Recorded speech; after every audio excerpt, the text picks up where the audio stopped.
नमस्कार, ये रेडियो जागो 90.4 एफएम है।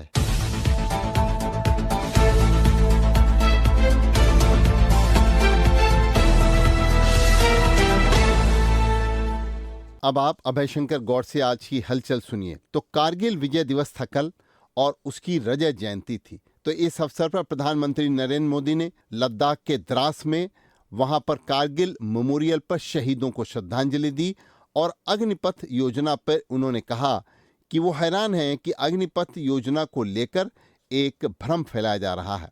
और उन्होंने कहा ये सेनाओं को युद्ध के लिए निरंतर योग्य और युवा बनाए रखने के उद्देश्य से बनाई गई है।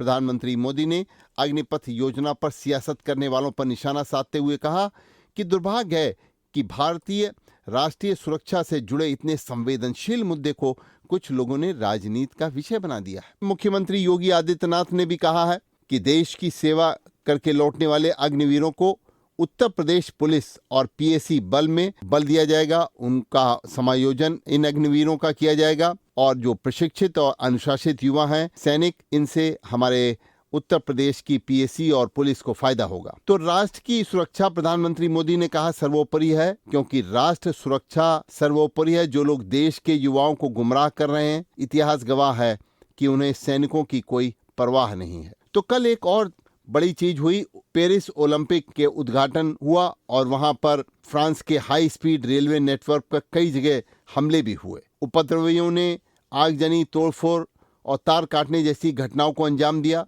और हाई स्पीड रेलवे नेटवर्क ठप हो गया। इससे करीब 2.5 लाख यात्रियों को मुसीबत का सामना करना पड़ा, जिनमें से अधिकतर ओलंपिक खेलों के लिए पेरिस जा रहे यात्री भी थे। तो भारत के भी 117 खिलाड़ी जो हैं ओलंपिक में भाग ले रहे हैं और इसके लिए वो पेरिस में पहुंचे हुए हैं। इसी के अलावा राष्ट्रीय परीक्षा एजेंसी यानी एनटीए ने विवादों से घिरी मेडिकल प्रवेश परीक्षा नीट यूजी के अंतिम परिणाम को घोषित कर दिया है और नए परिणाम घोषित होने के बाद 4,20,000 अभ्यर्थियों की रैंक घट गई है।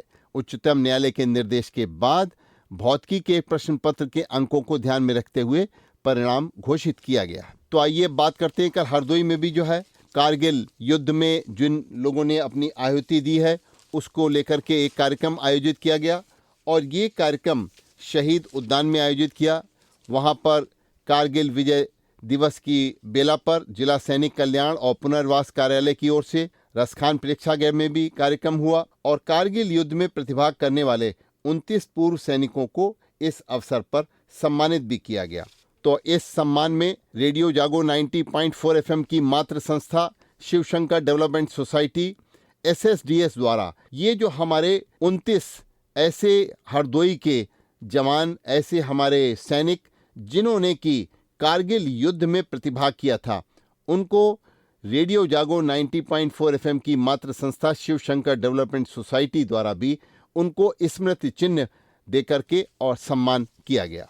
अब आपको बता दें हरदोई रेलवे स्टेशन की कुछ खबर। और रेलवे स्टेशन पर टिकट का भुगतान अब QR कोड को स्कैन करके भी किया जा सकता है। स्टेशन पर QR कोड डिवाइस लगा दी गई है। इससे यात्री ऑनलाइन भुगतान करने के बजाय अब QR कोड से भी भुगतान कर सकते हैं। उसी के अलावा स्टेशन पर आने वाली पद्मावत एक्सप्रेस में अतिरिक्त कोड लगाए जा रहे हैं। ट्रेन में 27 जुलाई से 2 अक्टूबर तक, अब ट्रेन में 30 जुलाई से 5 अक्टूबर तक डाउन ट्रेन में स्लीपर कोच की संख्या बढ़ाई जा रही है। इससे वेटिंग लिस्ट वाले जो हैं काफी लंबी संख्या में हैं, उनको राहत मिलेगी और उनको जगह भी मिलेगी। किसानों से जुड़ी ये बात कि उत्तर प्रदेश में किसानों की संख्या लगभग 2.7 करोड़ है, लेकिन फसल बीमा महज 22 या 25 लाख कृषक ही करा रहे हैं। तो इससे ऐसा लगता है कि 90% से अधिक किसान सरकार के तमाम प्रयासों के बावजूद फसल बीमा योजना से दूरी बनाए हुए हैं। और ये बात विचार करने वाली है कि आखिर क्या कारण है कि किसान अभी भी फसल बीमा की अंतिम तिथि 31 जुलाई है और इसके बावजूद अभी भी किसान जो हैं वो जागरूक नहीं हो रहे हैं और किस वजह से ये भी बात अध्ययन करने की है कि वो फसल बीमा नहीं करा रहे हैं। उसी के साथ आपको बता दें मुख्यमंत्री के इतने निर्देश हैं कि सरकारी दफ्तरों में छापेमारी शुरू की जाए, जहां पे दलाल हैं उनको पकड़ा जाए और जिले में अभी अधिकारियों ने इस बात को गंभीरता से नहीं लिया हुआ है। अभी भी हरदोई जिले में कई दफ्तर ऐसे हैं जहां पर अधिकारियों द्वारा छापेमारी ही नहीं की जा रही है।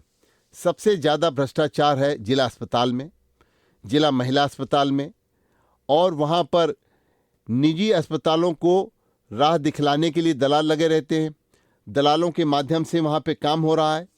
तो ये बात जरूर देखने की है। हाँ, एक बात फिर ये बात कहने की है कि हरदोई पुलिस, जब से पुलिस अधीक्षक नीरज कुमार जादौन आए हैं, उसका चाल चरित्र और चेहरा बदला हुआ लग रहा है। पुलिस अधीक्षक की सख्ती और उनकी कड़ाई की वजह से कई जगह मामले ऐसे आ रहे हैं जिनको लेकर के गंभीरता से जो है अब ले रही है हर मामले को। अभी आप सुन रहे थे अभय शंकर गौड़ से आज की हलचल। सुनते रहिए रेडियो जागो 90.4 FM। आप स्वस्थ रहें, आप खुश रहें, आपके सुखमय जीवन की हम कामना करते हैं।